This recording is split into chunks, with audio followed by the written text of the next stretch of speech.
Welcome back everyone to this tutorial. We are going to learn now how to insert data into table. First, we are going to do that in MySQL. I opened here a new SQL query and I type this code. I will start first with department table. Insert into department, open parentheses, because department ID is auto increment. We don't need to type it here.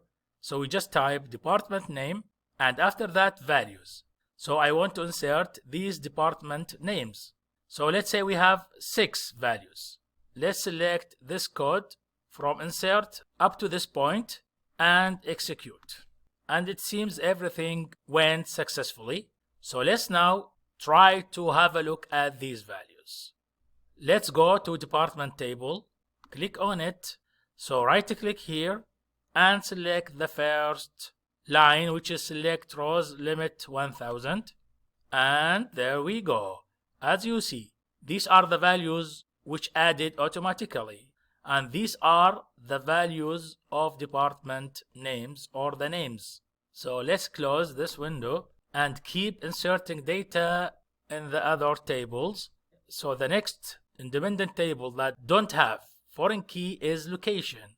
And this time we don't have auto increment because city code here is a character. So we need to type the name of columns in order. City code, city and country. And based on this order, we should put the values. NY, which is the value of city code. New York, the value of city, and USA is the value of country. And I'm inserting in this table several rows or records at the same time. Select this script up to the end. And before execute it, let's clear the console from here. Right click and select clear. Let's now execute this code. And as you see, this code has been completed successfully. We didn't get any error. If you look carefully here, we see this message. 9 rows affected. Records 9, duplicate 0, warning 0. So that means we inserted 9 rows in this table. And again, to have a look at them, let's go to location table, right click and select rows limit 100. These are all the values that we inserted in this table. Let's do the same thing for the other 2 independent tables. So close this window. Let's do the same thing for institute. And again, here in institute table, institute ID is auto increment. We don't have to insert values. So that's why we type only institute name and the values. And these are all the values that we want to insert. The same thing for project. We are going to insert into project and we selected all columns except the first one, which is a project number, because it is also auto increment.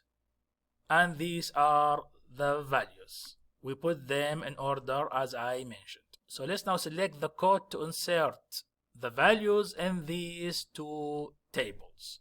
Select all the code and execute. And there we go. We got 2 messages. The first one here say 11 rows affected records 11 and 9 rows affected records for the other table, which is a project table. And we can look at the values. Let's first look at institute. Select institute, right click and select rows 100 and you can see all the values. Close the window and try project. Right click, select rows and there we go. We have all values.